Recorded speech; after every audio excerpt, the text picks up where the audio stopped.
Hello, my name is Arvid Valensam and you are watching Makers TV. The channel is Valent from the beginning, and today I will be taking you through faith by works. I'm experimenting with different methods to teach, and today I tried using PowerPoint. So if you understand this, or if you have any suggestions on how I can better present this, please let me know in the comments or privately. So yeah, faith by works. The case study is Rahab the prostitute, or Rahab the harlot. So a brief overview, her story can be found in Joshua 2 and Joshua 6 verse 25. The summary is that the Lord had given the children of Israel Jericho, and he told Joshua to take over the land. So Joshua sent 2 spies to go and survey the place, see how it's like the terrain looks. And he sent them, and they came and they were welcomed by a prostitute.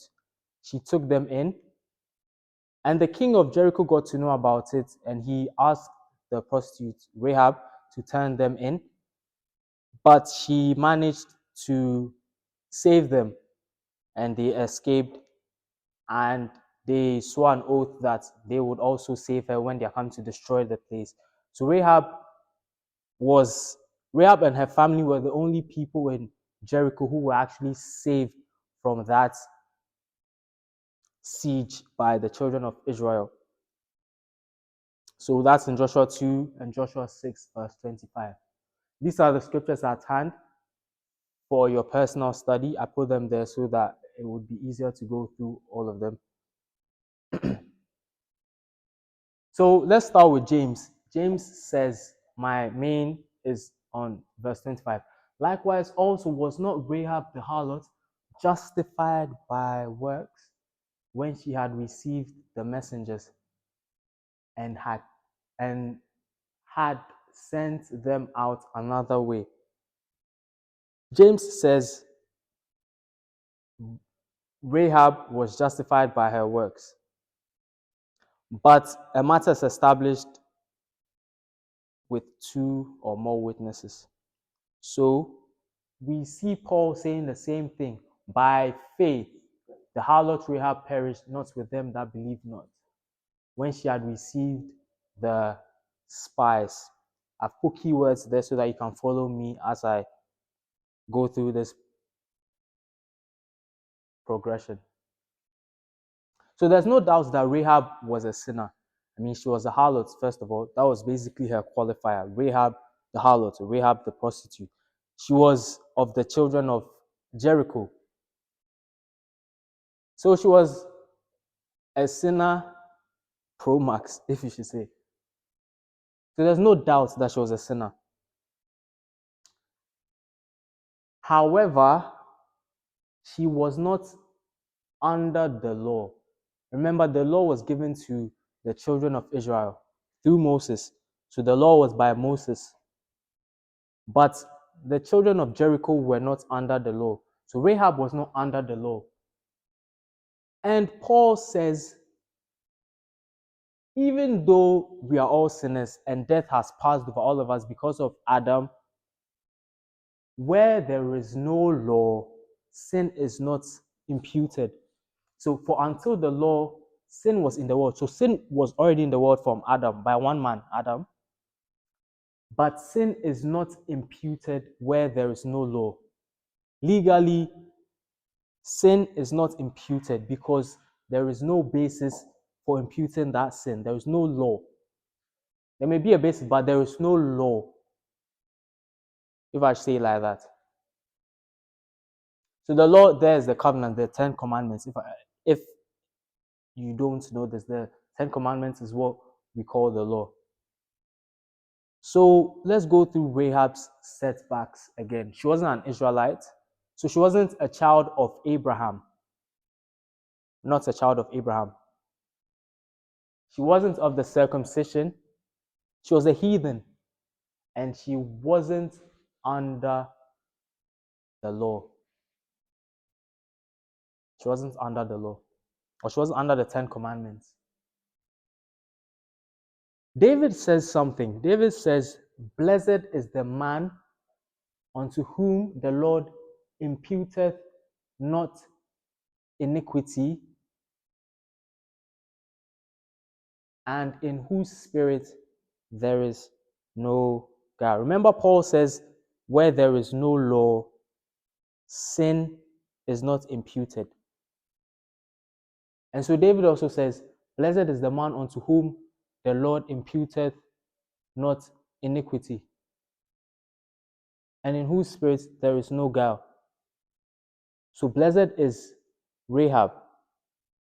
But let me not jump ahead of myself. So then Paul says, this blessedness,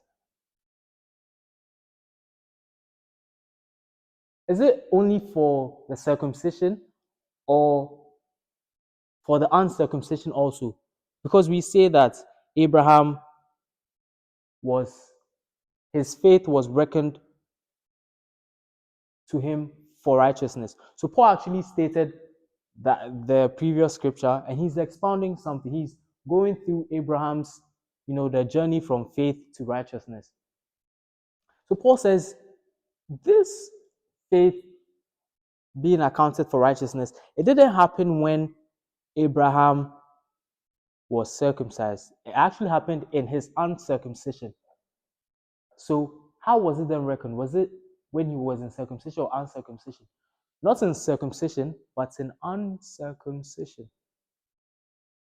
And he received the sign of circumcision as a seal of the righteousness of the faith which he had yet been uncircumcised. So he had faith, and it was accounted unto him as righteousness. But that was when he was uncircumcised. And then he was circumcised so that it would serve as a seal, as a token of that agreement. So that circumcision was actually a token, a seal of the righteousness of the faith which he had yet been uncircumcised, that he might be the father of all them that believe. So Abraham is the father of all them that believe, of the uncircumcision, of that uncircumcision, that righteousness might be imputed unto them also. I hope you understand what is going on. Abraham became the father of the uncircumcision, that he might be the father of all them that believe. And Paul says, by faith. James says, by faith. Rahab, by faith. Rahab. So Rahab believed. So the whole matter is that Rahab became a daughter of Abraham by faith. But it's faith by works. Because James says she was justified by works. Not works of the law, but works. But before we get there, Jesus was given a parable. Actually, it wasn't really a parable. It was more of one of his teachings. And he said, and he shall, this is just a snippet of the whole thing. He said, and he shall set, he being the Son of Man, sets the sheep on his right hand by the goats, but the goats on the left hand. So the parable is that the Son of Man will come and sit upon his glory with the holy angels. And we've already explained holy angels, same holy messengers. But you can watch the previous video. So the Son of Man will come with the holy angels, and he shall set the sheep on his right hand, the goats on the left. So the angels are with him, and they've gathered the people, and they are sieving them out, or they are separating them out. And he shall say unto the people on the right hand, the king shall say unto those on the right hand, come ye blessed of my Father, Remember, David says, "Blessed is the man to whom the Lord has not imputed righteousness." And Paul says, how does this blessedness come about? Is it just for the circumcision? Is it just for the children of Israel? No. For the children of Israel, or those of the circumcision, and those who believe, or those who are children of Abraham by faith. Blessed of my Father, inherits the kingdom prepared for you from the foundation of the world. For I was unhungered, or I was hungry, and ye gave me meat. I was thirsty, and ye gave me drink. I was a stranger, and ye took me in. Key words there: blessed, stranger, righteous, brethren. Some of the words will come later. But stranger,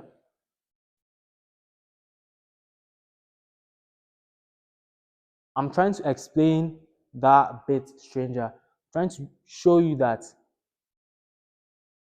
the spies were, in the teaching that Jesus gave, the spies were strangers. And Joshua, funny enough, Jesus is just the Greek form of Joshua. So Joshua was serving as Jesus, who sent the spies, so his brethren. But let's move on at a slower pace. So Paul says, these all died in faith, not having received the promises, but having seen them afar off, and were persuaded of them, and embraced them, and confessed that they were strangers and pilgrims on the earth. The strangers here he's talking about are the fathers of faith, and basically the forerunners: Abraham, Isaac, Sarah, Enoch, Moses. They called themselves strangers, and they were sojourners. As a matter of fact, David also said this when he was in the process of coronating his son Solomon. He called, in his prayer to God, he says, we are strangers, we are sojourners. Same thing. So the righteous shall answer him, when did we see you a stranger? When did we see you hungry and we fed you? When did we see you? So he says, when did we see you as a stranger and we took you in? And Jesus says, because you did it to my brethren, the least of my brethren, you have done it unto me. So you are blessed and you are righteous because you took me in as a stranger. And then they said, but when did we see you as a stranger? And he says, you did it for these my brethren, you have done it unto me. So therefore you are righteous and you would inherit the kingdom.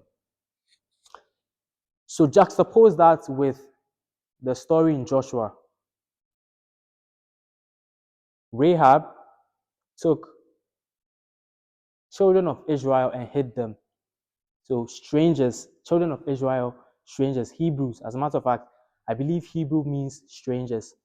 She hid them, or she took them in, and she helped them to escape.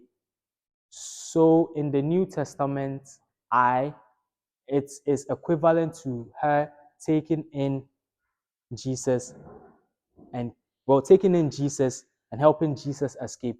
So she is called righteous, if that makes sense.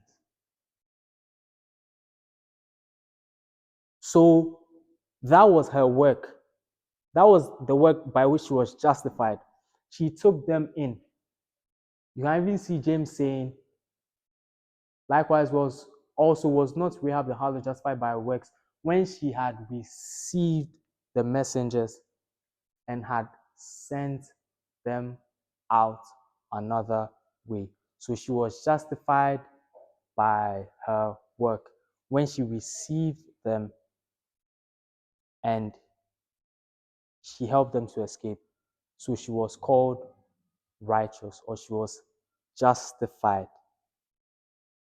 even though she wasn't a direct daughter of Abraham, but she was the daughter of Abraham by faith, which means it was also imputed unto her as righteousness. I'm just using the same scriptures to explain the same thing that Jesus is saying. Righteousness, Rahab's faith turned into her righteousness.